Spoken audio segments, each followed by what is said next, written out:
그날 그곳에서 운명처럼 한 소녀를 만났습니다. 굽게 담은 입술, 퉁퉁 부은 얼굴. 대체 이 소녀에게 무슨 일이 있었던 걸까요? 소녀의 나이는 15. 이름은 이수희. 고1 기말 시험이 끝난 뒤 찾아간 서대문 형무소 역사관. 소녀는 그곳 메모리얼 홀 벽면을 가득 채운 낡은 사진 속에 있었습니다. 일제강점기 서대문 형무소에 투옥된 분들의 인적사항이 적힌 일제 감시 대상 인물 카드였어요. 이야, 진짜 많다. 그러게. 저기 배화여고 선생님이죠? 이수희 선생님이신 것 같은데. 이렇게 볼부터 다 밑으로 퉁퉁 부어가지고. 우리랑 비슷한 나이. 그니까. 여기서 마주친 넷도르의 앳된 소녀. 처음 본 순간 자석처럼 나를 끌어당긴 이 소녀가 이수희입니다. 15 이수희는 누굴까요? 무엇 때문에 감옥에 갇힌 걸까요?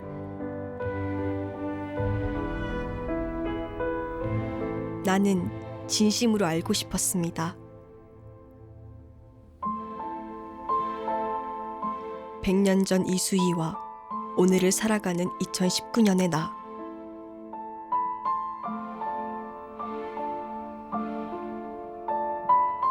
시간을 거슬러 소녀를 만나러 가는 나의 여정은 그렇게 시작됐습니다.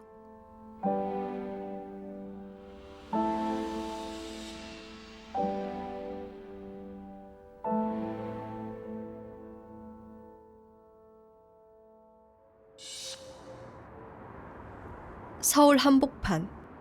가까운 곳에 있어도 눈여겨보지 않았던 서대문 형무소 역사관입니다. 일제강점기 연인원 4만여 명이 투옥된 곳이죠. 이쪽으로. 자, 여기는 서대문 형무소에서도 여성 독립운동가들이 갇혔던 공간인데, 엄밀하게 얘기하면 여성 독립운동가들이 아직 재판을 안 받은 사람들이 여기에 재판받을 동안 수감돼 있던 여성 구치감이라고 생각을 하시면 됩니다. 여기는 유관순 열사가 수감된 방이에요. 여기 위에 보시면 몇 호라고 써 있죠? 네, 바로 여기에 여러분이 수감됐었는데, 자, 안에를 한번 보세요. 방 크기가 어떤가요? 작죠? 여기에 몇 명 정도 혹시 수감됐을 것 같아요? 3명? 5명? 3명? 5명? 또 조금 더 많이 수감됐어요. 7명. 네, 7명에서 8명 정도. 서대문 형무소 여옥사 8호실은 아주 작은 방입니다. 3.1운동 직후 이 좁디 좁은 8호실에 투옥된 여성은 천안에서 체포된 유관순, 개성의 만세 시위를 이끈 어윤희, 권혜라, 신관빈, 신명철 등 7분이나 됩니다. 자, 그러면 우리 여성들의 얼굴이 모셔져 있는 거울방으로 한번 가봅시다. 자, 이쪽으로. 여긴 아까 그 방보다 더 작은 것 같아요. 지금은 벽면을 거울로 꾸며놓은 5호실입니다. 여옥사에서 가장 작은 방이죠. 수감자가 많아 바로 누울 수조차 없었다고 합니다. 이 안에서도 한 명이 아니라 여러 명이 수감됐었어요. 여기 보면 지금 실제 여기 수감됐던 여성분들이 보이시죠? 자, 멀리 한번 보세요. 여기 꽉 차 있죠? 15 이수희도 이 좁은 여옥사에 있었겠죠. 그는 무슨 죄로 투옥된 걸까요?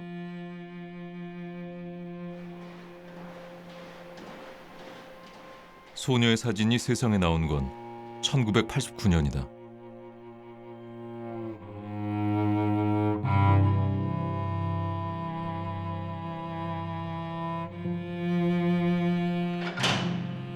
경찰청 낡은 캐비넷에서 발견된 6,264장의 카드.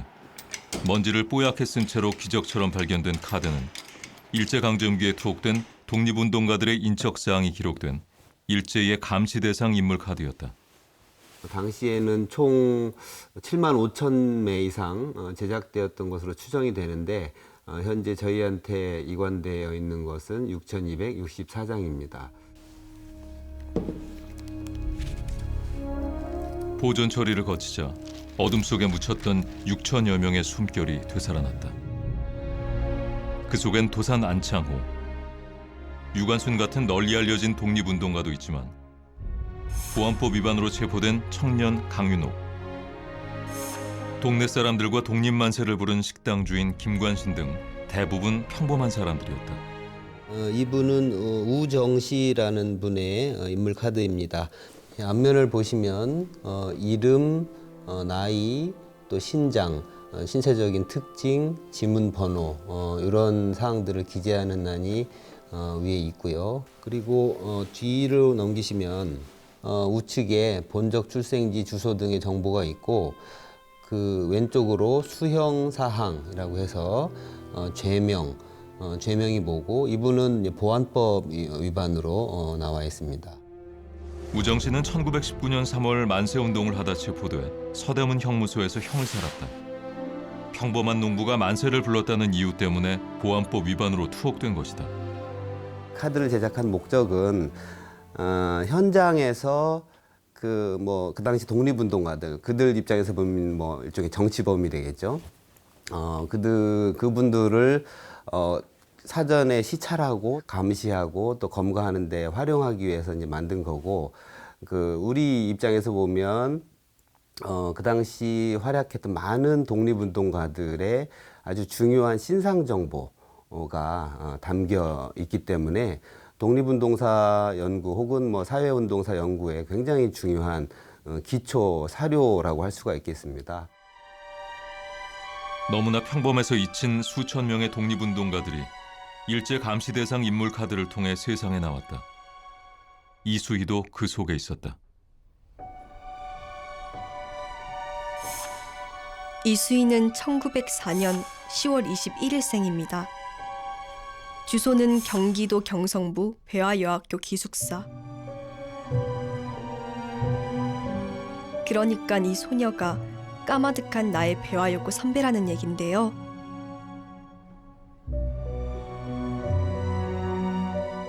놀라운 것은 또 있습니다. 김경화, 안옥자, 김마리아 등 다른 여학생들 카드에도 같은 주소가 적혀 있습니다.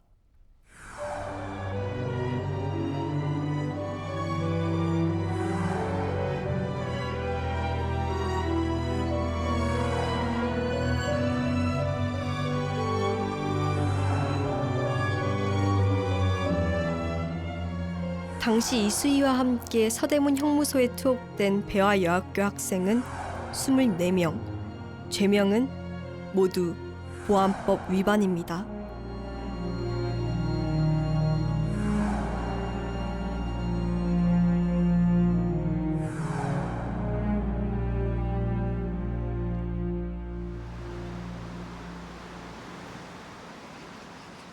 나의 선배들이 체포된 것은 1920년 3월 1일. 우리는 3.1운동 1주년을 맞이한 그날 나의 선배들이 갔던 그 길을 따라 학교 뒷산에 올랐습니다. 인왕산 자락의 피론대로 이어지는 곳이죠. 여기서 한 건가? 맞는 것 같은데? 학교 뒷산에서 했다고 하니까. 맞아. 여기 맞아.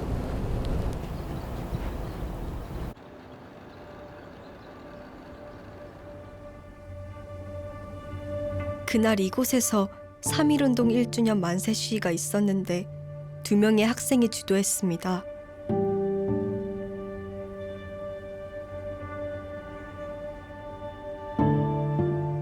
(15살) 이수희는 배화여학교 보통과 대표로 18살 김경화는 고등과 대표로 시위를 이끌었습니다.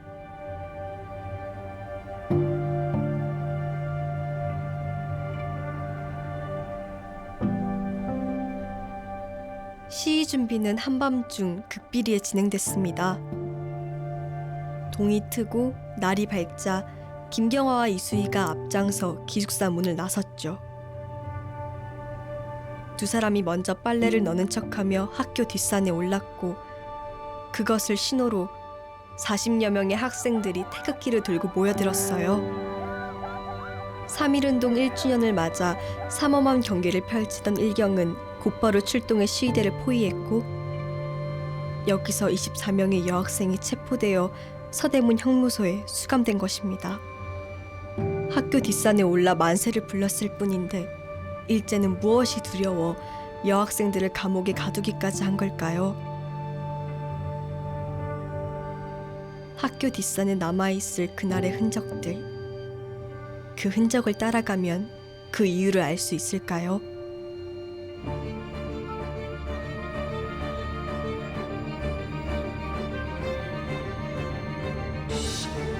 백 년 전 3월의 서울은 만세 시위로 출렁였다.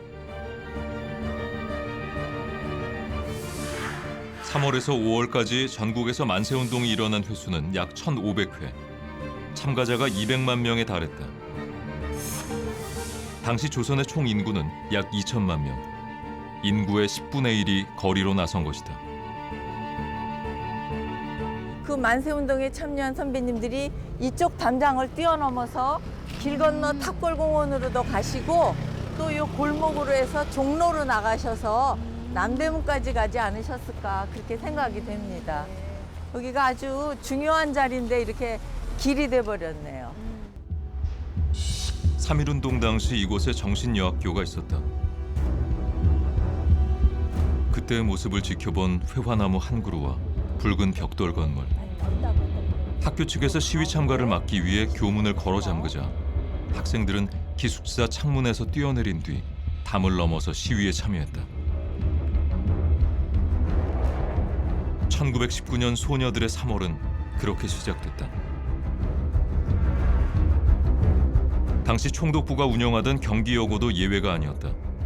학교 측이 기숙사를 폐쇄하자 학생들은 도끼로 문을 부수고 나가 164명 전원이 만세 시위에 참여했다. 3월 5일 서울의 만세 시위에서 일경의 경비망을 뚫은 것도 여학생들의 용감한 행동 덕분이었다.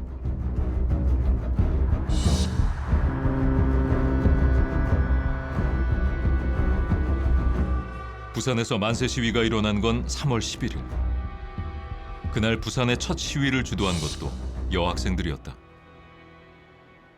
서울 각 지방에서도 각 만세가 일어나니 만세를 부르니 우리도 같이 우리 학생들끼리 만세를 불러야 되겠다고 그 주경혜 선생님이 우리에게 한번 그런 말을 너저시 한번 그 돈을 비더라고. 그래서 그 말 듣고 우리가 하기로 결심하고 태극기를 만들어야 되겠는데 태극기를 만들라 하니까 또 자료가 있어야 되기 위해서 내가 우리 집에 있는 옥양목을 가지고 가서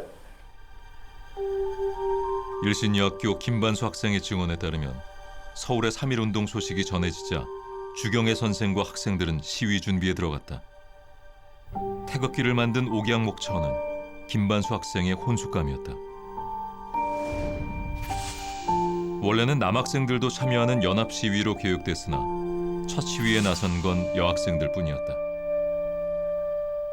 원래 부산 제2상업학교와 함께 연계해서 동맹 시위를 하기로 했습니다.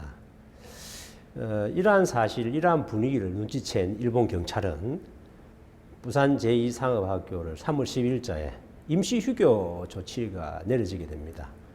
그렇게 해서 부산 제2상업학교는 시위에 동참할 수 없었고 일신여학교만 그 사이에 참여하게 되었습니다. 지금 이곳이 1919년 당시 부산 지역 그 3.1 만세 운동의 시발점이 되었던 곳이죠. 예, 부산진 일신여학교 학생들 30-40명들이 모여서 손에 미리 준비했던 태극기를 들고 요 밑에 자천동 큰 길로 가서 이제 시위를 시작을 했고 그리고 지켜보던 이제 시민들 한 300-400명이 합류를 해가지고 큰 물길을 이뤘죠, 그죠? 예, 그렇게 했습니다. 미리 준비한 태극기를 가지고 시민들에게 나눠주고 예. 시위를 주도한 교사와 학생들은 체포됐다. 일경은 주동자 색출에 혈안이 됐지만 일신여학교 학생들은 회유와 고문에 굴하지 않았다. 일신여학교 여학생들이 중심이 된 만세의거는 이 부산 경남 지역, 이 부산 경남 지역의 만세운동의 뇌관을 터뜨린 그런 역사적인 사건이라고 할 수 있습니다. 3.1운동 직후의 신문 기사를 보면 여학생들의 시위 참여 양상을 알 수 있다. 일제는 전국으로 확산된 만세운동의 중심에 여학생들이 있다는 사실에 경악했다.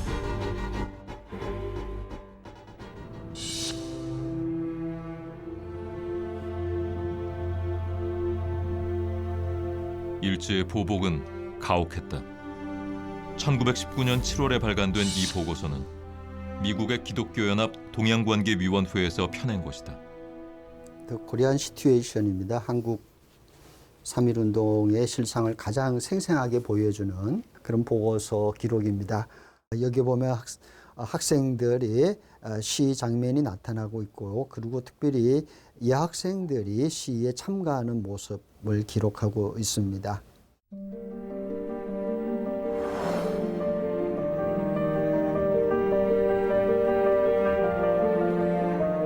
일경은 시위 진압에 총칼을 휘둘렀다.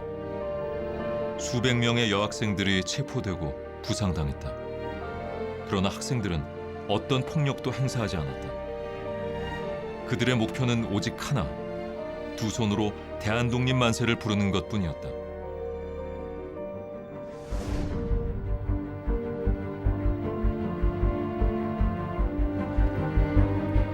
죽음도 불사했다.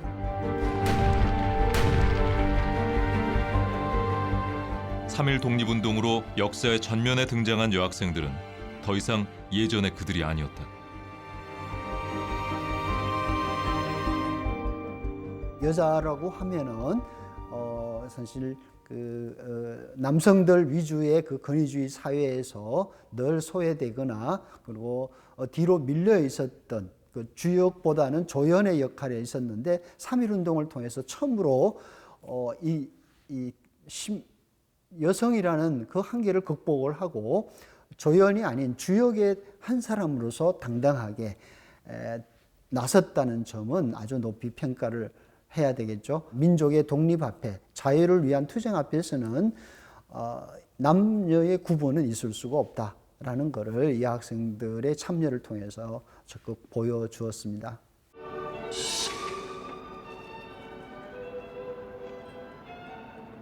(1919년 3월) 이 교정에선 무슨 일이 있었을까요? 나의 선배들은 무엇을 했을까요?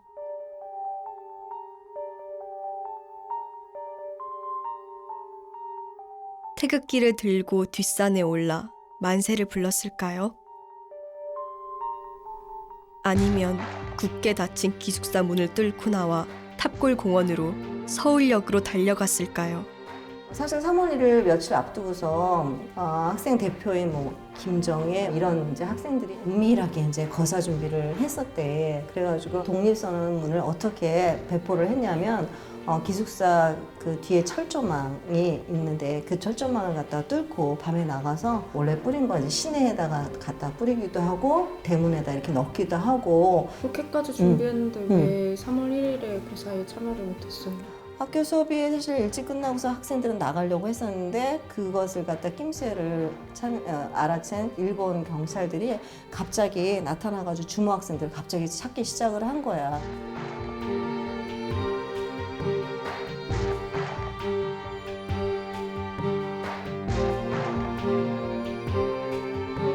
일경이 출동한 것은 거사일인 3월 1일 오후 1시경. 배아 여학교의 거사 움직임을 포착하고 지도부를 잡으러 온 것이었죠.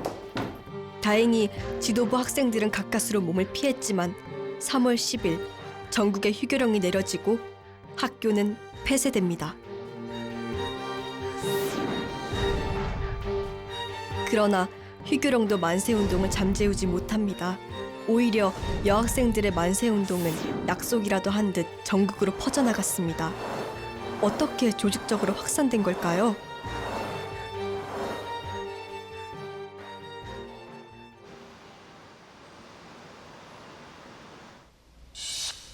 대전에 위치한 호수돈 여자고등학교.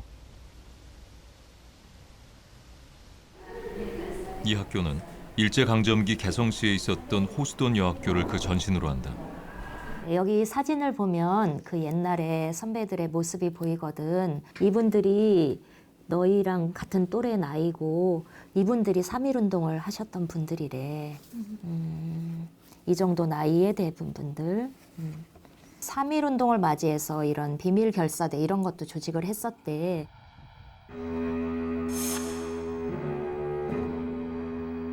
호수돈 여학교에는 교사와 학생들로 꾸려진 비밀 결사대가 있었다. 당시 개성에는 2월 28일에 독립선언문이 전달됐지만 누구도 선뜻 나서지 못했다.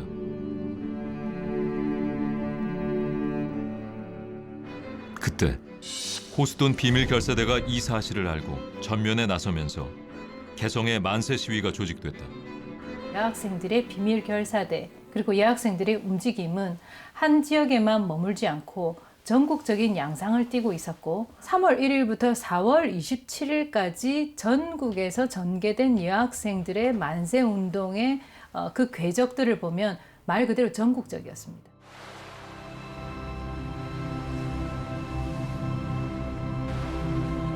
개성의 만세 시위 이후 휴교령이 내려지자 호수돈 비밀 결사 대원들은 고향으로 달려갔다.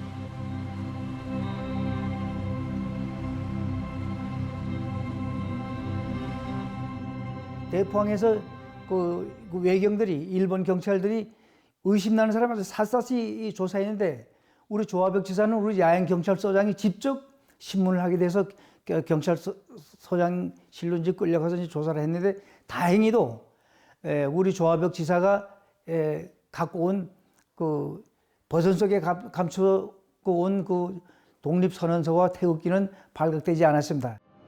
그렇게 강원도 양양의 만세운동을 추동한 것은 호수돈 비밀결사대원 조화벽이었다.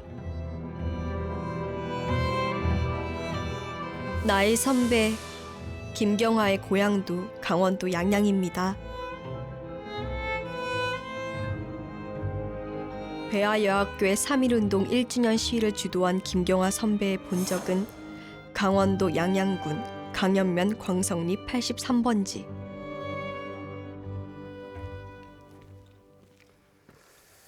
이 터가 83번지죠.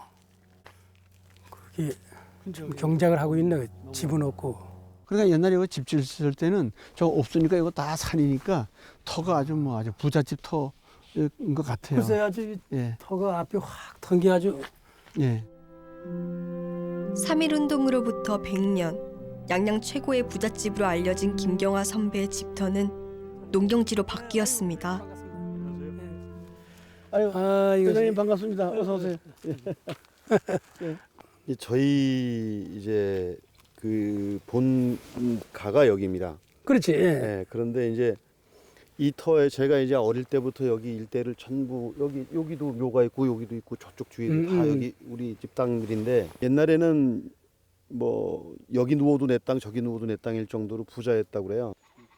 김경화 선생님하고 저 그 묘지의 주인하고는 어떻게 되는 거예요? 아버지죠. 아버지 맞죠? 예, 예. 아 김경화 이 지사님의 아버지가 된다 이거지. 예, 그리고 그럼 뭐 저희 증조 할아버지의 동생 뻘 되는 거죠. 그해 3월 휴교령이 내려지자 김경화 선배도 고향으로 내려와 양양의 만세운동에 참여한 것으로 추정됩니다. 양양의 만세운동은 조직적으로 이루어졌다. 그 당시에 그 상여곳이 있던 곳이 바로 이쪽이 이쪽.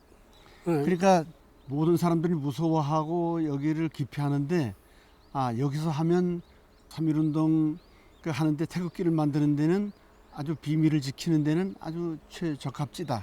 민가에서 만들다가 이 탄로가 많이 났어요. 그러니까 여기를 이제 선정하셨는데 다행히 그래도 여기는 밤이고 더군다나 밤이라서 더 사람이 안 오는 곳이다 이거지. 글쎄 이게 뭐야? 이거 풀이 너무 잘했어요. 이 지역은 이 경작을 하지 않았기 때문에 찾아보면 그때 당시에 그 깨진 기와장이라도 있을 거예요. 사람들이 기피하는 상여곳은 일제 감시를 피하기에 더없이 좋은 장소였다. 호수돈 비밀결사대원 조화벽과 마을 청년들은 모두가 잠든 한밤중 이곳 상효곳에서 태극기를 만들고 독립선언서를 필사했다. 거사일은 4월 4일. 그렇게 양양장날이 다가왔다.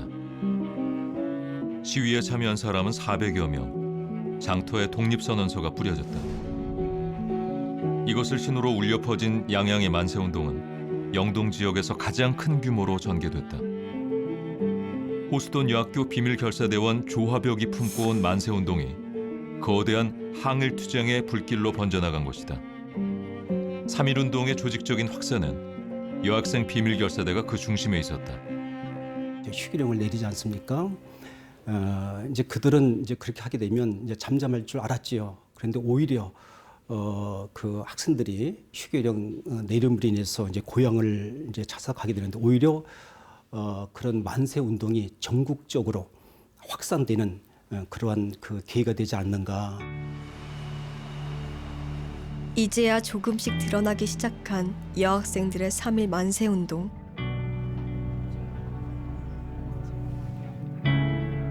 내겐 배화여고 선배들의 만세운동을 추적하면서 알게 된 그 모든 것이 놀랍고 충격입니다. 서울 남산엔 일제의 고문과 신음소리가 그치지 않았던 조선 총독부 경무 총감부가 있었습니다. 이곳은 그 일제 경찰 기구인 경무 총감부가 있었는데 그곳에 악명 높은 그 고문실이 있었죠. 일반적으로 경술복지의 현장이기도 하죠. 소위 말하는 조선 총독부 건물이에요. 이 건물은 경복궁에 있는 그 총독부 건물만 중앙청 건물 이것만 생각하는데 이 외성대라는 곳에 일찍이 총독부가 있어서 그리고 이 건물에 이제 3.1운동이 1919년에 일어났으니까 여기에서 이제 경무총감부가 있게 됐고 이곳에서 3.1운동 때는 이곳에서 많은 탄압이 이루어졌다는 사실들을 여러분이 알고 있었으면 좋겠어요. 고문하는 수준이 되게 잔인하고 심각하잖아요. 그럼 이러한 고문들을 여성분들도 많이 오셔서 당한 거예요? 그렇죠. 당시 이제 그 기록에 보니까 일반적으로 독립운동 인사들 잡히면 일반 경찰서, 이를테면 종로경찰서 같은 데 사는데 그 독립운동사 중에서도 핵심 인물이고 주요 인사들은 꼭 이곳에 와서 고문을 하고 했습니다. 우리나라의 최초 여기자이셨던 최은인 선생님이 당시 김마리아 선생님도 경무총감부에서 와서 끌려서 같이 고난을 당했다는 걸 봐서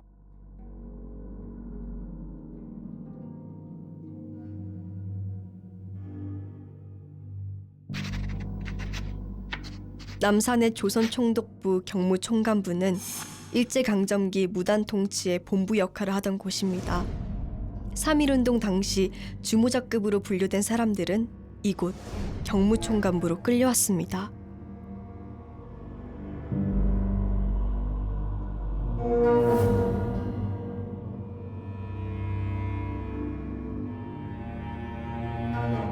갖가지 고문 도구를 갖춘 경무총감부 신문실은 보기만 해도 몸이 오그라드는 공포로 가득 찬 곳이었다.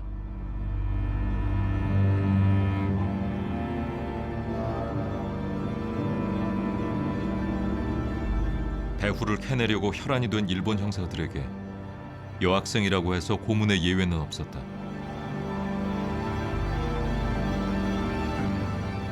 날카로운 꼬챙이로 손톱 밑을 찌르는 고문은 시작에 불과했다. 몽둥이로 머리를 때리는 악형을 당해 실신하기 일쑤였다.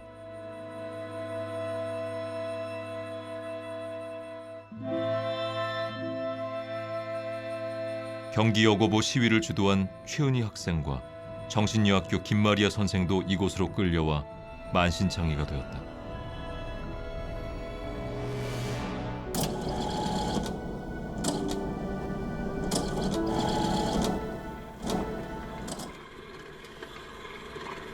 (3.1운동) 당시 미국의 선교사들이 기록한 보고서에 그 참혹한 모습이 담겨 있다.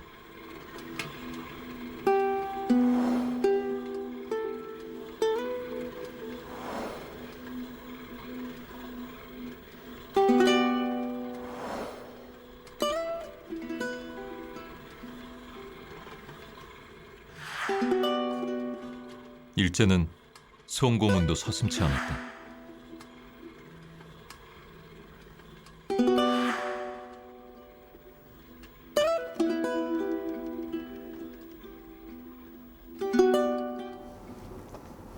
김마리아 선생의 유품엔 그 흔적이 남아있다.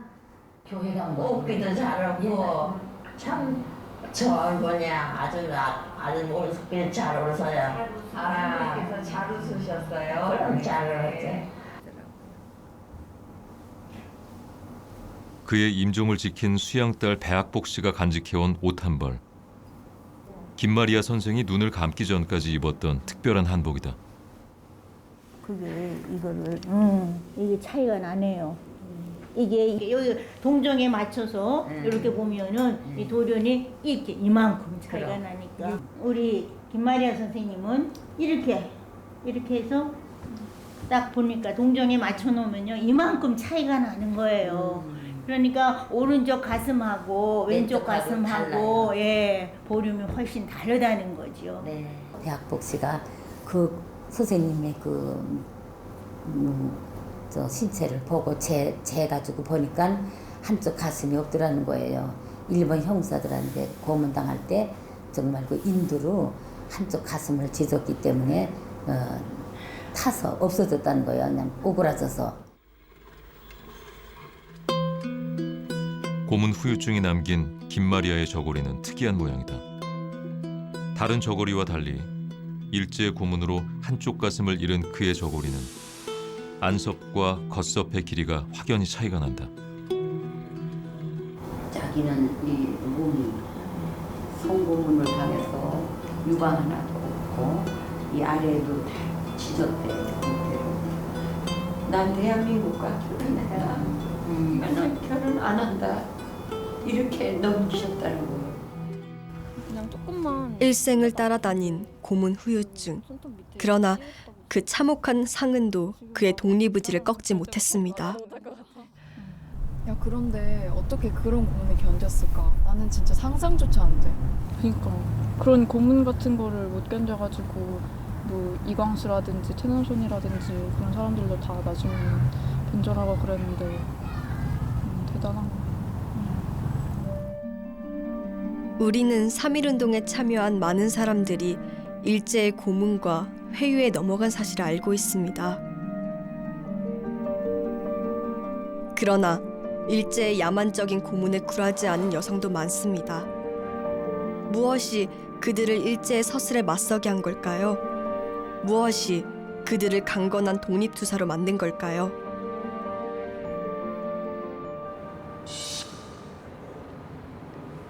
런던에서 자동차로 2시간. 3.1운동의 역사적인 현장을 취재한 영국인 저널리스트를 찾아 달려갔다.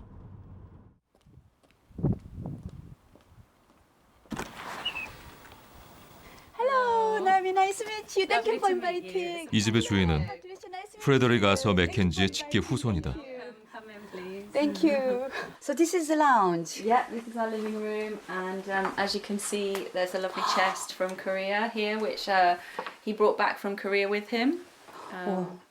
I can't believe this is original, all the way from Korea. Yeah, I don't know how he got it back. The certificate that we received from the Korean embassy there. 프레더릭 아서 맥켄지는 지난 2014년 한국의 독립유공자로 선정됐다. 런던 데일리 메일의 종군 기자였던 맥켄지가 한국과 첫 인연을 맺은 것은 1904년 러일 전쟁을 취재하면서였다. He wrote two main books about Korea. So he wrote this book, which I think is his most famous one, which is The Tragedy of Korea. And this was about the things that he saw, the difficult things that were happening in Korea at the time. And he was trying to draw attention to that, so that the international community could try to help Korea. You know, he took his own photographs, and you can see them in this book. 드라마 미스터 선샤인의 마지막 회에 등장해 의병과 인터뷰한 서방 기자의 실제 모델이 맥켄지다. 그는 러일 전쟁 직후 한반도 상황을 취재해 대한제국의 비극이란 책을 써서 을사늑약 후 이 땅에서 벌어진 일제의 탄압과 의병의 활약상을 세계에 알렸다.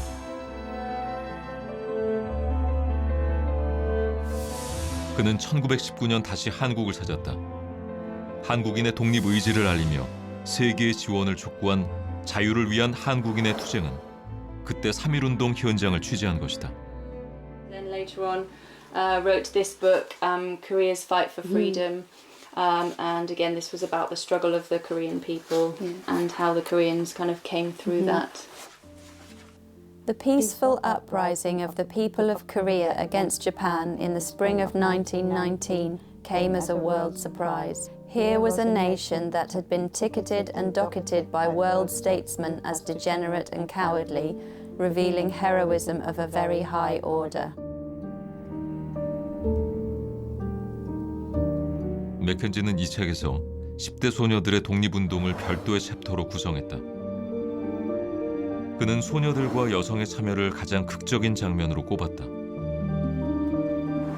20년 전 한국을 처음 왔을 때만 해도 내외가 심해 여성과 접촉할 기회조차 없었는데 3.1운동 현장 곳곳에서 만난 한국 소녀들의 독립의지는 실로 눈부셨다.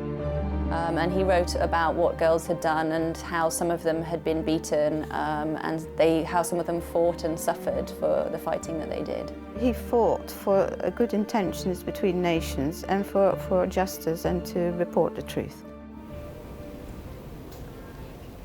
맥켄지가 목격한 1919년은 10대 여학생들이 독립투쟁의 전면에 주체적으로 나선 원년이었다. 일제는 감옥과 법정에서도 그들에게 철저하게 복종하는 황국 여성이 되라며 순종적인 현모양처가 될 것을 요구했다.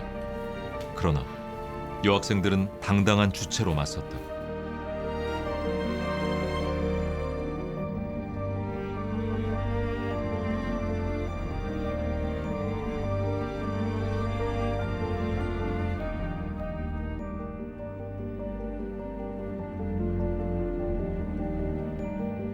여성들의 변화는 바로 교육과 종교 이것이었습니다. 이것이 바로 유교라고 하는 이 거대한 울타리를 뚫고 나와서 이 여성들이 변화하고 비록 여학생이지만 여자의 몸이지만 우리도 국가의 일원이다 라는 부분을 이 여학생들은 온몸으로 비폭력으로 저항을 했고 우리나라 최초의 여학교가 생긴 지 33년. 아직은 여성이 민족적 거사의 주축으로 인식되지 못하던 때 여학생들이 나라의 현실을 자각하고 독립운동에 나섬으로써 역사의 주체로 나선 것이다.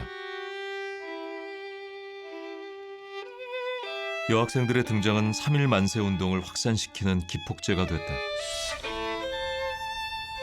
광주의 만세 시위를 주도한 수피아 여학교 윤영숙은 광주 사람들의 가슴에 불을 당겼다.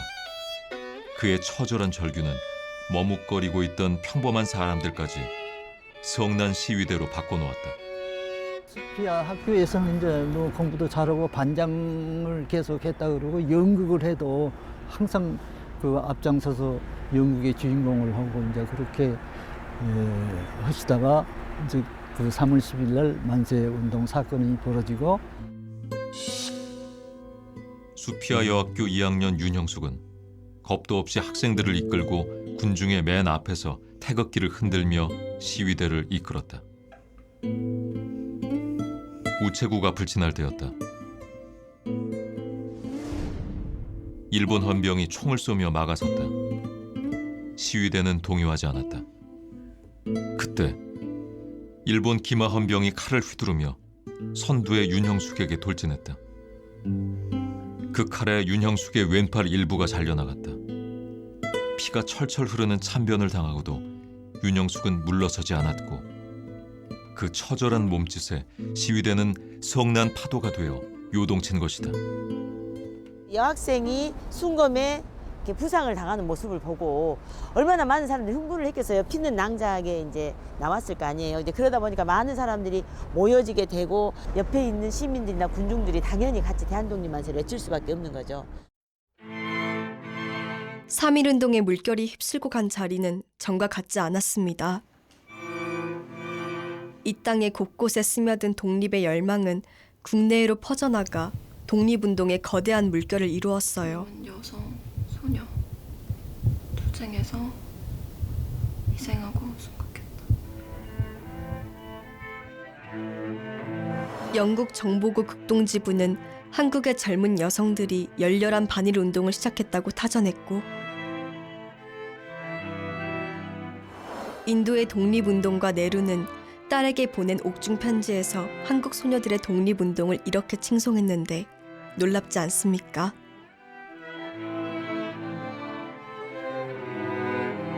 (1919년) 여학생들의 만세운동은 국내의 식민지 여성들에게 독립의 꿈을 심어줬고 그 꿈은 모두가 주인인 나라의 씨앗이 된 겁니다. 1920년 3월 1일은 그렇게 다가왔습니다.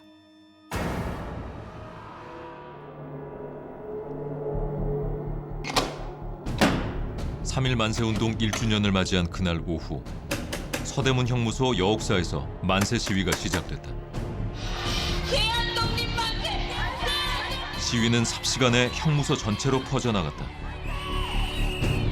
3.1 운동이 1년 되는 날 바로 이 서대문 형무소 여옥사 8호 감방 안에서 만세 소리가 들리기 시작합니다. 바로 이 8호 감방 안에는 우리가 잘 알고 있는 유관순 열사가 수감돼 있었고요. 어윤희 열사, 또 수원 기생조합 출신인 김향화 등 7, 8명이 수감돼 있었죠. 일본에서도 매우 경계하던 시점입니다. 일반적으로 감옥이 아닌 이 바깥 사회에서도 누구도 만세를 외칠 수 있는 상황이 아니었다라는 거죠. 그럼에도 불구하고 이 엄혹한 감옥 안에서 만세 소리가 들렸다는 것은 실로 놀라운 일일 수밖에 없고요. 일본 헌병대의 삼엄한 경계가 펼쳐진 그날 아침, 나의 배와 여학교 선배들도 움직이기 시작했습니다. 아직은 쌀쌀한 아침 8시. 이수희와 김경화가 먼저 기숙사를 나섰습니다. 그것을 신호로 학교 뒷산에 오른 학생은 40여 명. 배아 여학교의 3.1운동 1주년 만세 시위는 일경의 감시를 피해 극비리에 진행됐습니다. 1년 전 실패를 거울 삼아 보다 조직적으로 전개한 것이죠. 그런 사람들 보면은 애들 보면은 학교 뒷산을 시위 장소로 정한 것은 전략적인 선택이었습니다. 시위 효과를 극대화하기 위한 것이었죠. 그러니까 이게 지금도 남아있는 학교 생활관 테러스에 올라서면 그 이유가 한눈에 들어옵니다. 여기서 보니까 경복궁이 다 보이지. 진짜 광화문이 바로 보이네요. 그럼 그때 그 뒷산에서 저기 광화문이랑 경복궁을 보면서 시위를 했던 거네요. 그렇지. 여기가 이제 광화문이 이렇게 있잖아. 근데 옛날에 여기에 뭐가 세워져 있었냐면 조선 총독부라고 하는 건물이 세워져 있었어요. 이 뒷산 가서 내려다보면 지금의 이 건물들이 하나도 없다고 생각을 해봐. 여기에 집들이 별로 없을 때. 그리고 새벽에 일본의 상징물이고 일본의 심장부라고 할 수 있는 조선 총독부 건물 짓는 곳에 그곳에다가 소리를 질러서 우리의 독립을 갖다가 알게 하고 우리의 그 자주권을 갖다가 소리 질러서 외치고 그거는 그 당시의 상황으로 봐서는 보통 어려운 일이 아니고 보통 결심이 아닌 거지. 일제가 짓기 시작한 조선 총독부 건물을 바라보며 대한독립 만세를 외친 나의 선배들. 시위를 주도한 이수희와 김경화 선배의 얼굴엔 일경에 체포되어 겪은 고통의 흔적이 고스란히 남았습니다. 지난해 배화여학교 시위를 주도한 이수희와 김경화 등 10명의 학생들에게 훈장이 주서됐다. 일제감시 대상 인물 카드로만 존재하던 소녀들의 독립운동이 98년 만에 인정받은 것이다. 특히 이제 여성분들은 호주로 되어 계시지 않기 때문에 좀 후손을 찾기가 더 어렵습니다. 다른 남성 독립유공자보다는 찾기가 힘든 면이 있죠. 기록이 많지 않기 때문에 좀 애석한 그런 상황입니다. 오랜만에 겨울 햇살이 좋은 날, 나는 친구들과 서대문 형무소를 다시 찾았습니다. 100년 전 만세 소녀들에게 우리의 마음을 담아 노래를 들려주기 위해서. 이제야 널 알아보게 됐어. 기억해 네 마음 잃지 않을게. 너의 그 발걸음, 너의 그 외침 잊지 않을게. 제가 제가 되게 겁이 많고 걱정도 많은 성격이거든요. 그래서 이번에 우리 선배들이 독립운동했다는 것을 알고 나서 그냥 매일 아무렇지 않게 지나다녔던 등굣길도 뭔가 다르게 느껴지고 저희 학교 선배님들이 큰 용기를 가지고 했다는 것 자체가 자랑스럽고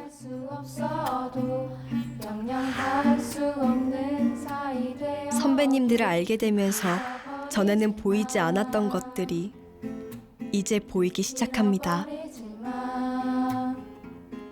그만큼 정말 큰 각오가 필요한 행동이고 또 되게 많이 두려우셨을 것 같고 그분들이 안 계셨으면 제가 지금 우리나라에서 꿈을 꿀 수 있었을까 그리고 이런 권리를 누리면서 살 수 있었을까 이런 생각이 들었습니다.